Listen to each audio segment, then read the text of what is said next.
Увлеченные исследователи не отвлекаются на окружающую горную красоту. Для них в первую очередь ценна красота человеческой мысли, что сотворило подобное. Историко-географическое общество Дзурдзуки в своей экспедиции в поисках неупомянутых фактов истории направляются к древнему селению возле Таргима. Этот башенный комплекс значительно моложе Таргима, хоть и располагается в полкилометра от него. Замок с двух сторон замыкают боевые башни. Начальная башня, вот первая, которая буквально нависла вот на утесе, над нижней тропой вот, и далее над трассой. И задняя вот, замыкающая боевая башня. Активисты Дзурдзуки, как правило, посещают труднодоступные, неупомянутые и необследованные места. Однако эти два комплекса были обследованы ранее. Но даже в таких местах всегда можно обнаружить что-то новое. Удивительное всегда рядом, но скрыто, отмечают исследователи. Например, со временем внутренняя штукатурка сходит со стен, приоткрывая спрятанные там петроглифы. Это рисунки в качестве оберегов. Танзила Дзаурова собирает их для более глубокого семантического изучения, а технический прогресс позволяет обогатить архивный материал фото- и видеосъемкой. Это рисунки, которые были собраны крупному. Вот здесь камень с волнушек, и здесь есть рисунки из башен с Эгикала, очень интересные. Есть также календарные камни. Выемчатый рисунок мы нашли на одной из башен. Он наверняка где-то описан, но фотографию, например, этого рисунка мы не встречали ни в интернете, ни в каких-либо книжных изданиях. Поэтому мы его сейчас тоже зафиксируем. Оказавшись в каменном городе, экспедиционная группа распадается на одиночных путешественников. Каждого из членов экспедиции увлекает что-то свое. Затем группа снова собирается вместе, и участники дополняют общую картину разными красками. Он не вымылся только потому, что открытого доступа для ветра и для дождя нет. Пока Танзила Дзаурова ищет петроглифы, другие заняты изучением стрельчатых арок, дверных проемов и других инженерных решений. Необычная архитектура – то, что цепляет Анзора Дударова как исследователя. По его наблюдениям, башни Гасаровых постоянно перестраивались. Вот видите, замурованный такой закрытый уже оконный проем. А когда мы уже, казалось бы, единый ансамбль, но когда мы уже будем заходить сюда, можно так немножко, конечно, сделать вывод, что вот эти вот строения более молодые, они уже после уже достроены. В принципе, как уже и Танзила, мы с Танзилой говорили, это нормальное, обычное явление, когда вокруг вал уже дальше достраивали, подстраивали, надстраивали кое-какие интересные строения.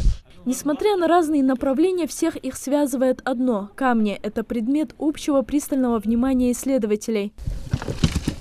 Именно камни хранят в себе огромную информацию об истории этих мест и тех, кто там жил, подобно USB-носителю. Но считывать эту информацию не всегда удобно, иногда даже больно. Пожалуйста, эти автографы не ставьте. Все равно их никто не читает, никто не узнает, кто здесь был. Это есть самый настоящий вандализм на самом-то деле. Вот другого слова нет. И знаете почему? Когда Танзила рассказывает о таких величественных петроглифах, о надписях, о письменах, они насколько искусно сделаны, насколько красиво, сколько в этом смысла. Вот в этом смысла большого нету.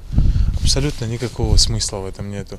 Но наши с вами предки умели красиво, на века, на тысячелетия оставить след, очень красивый след после себя.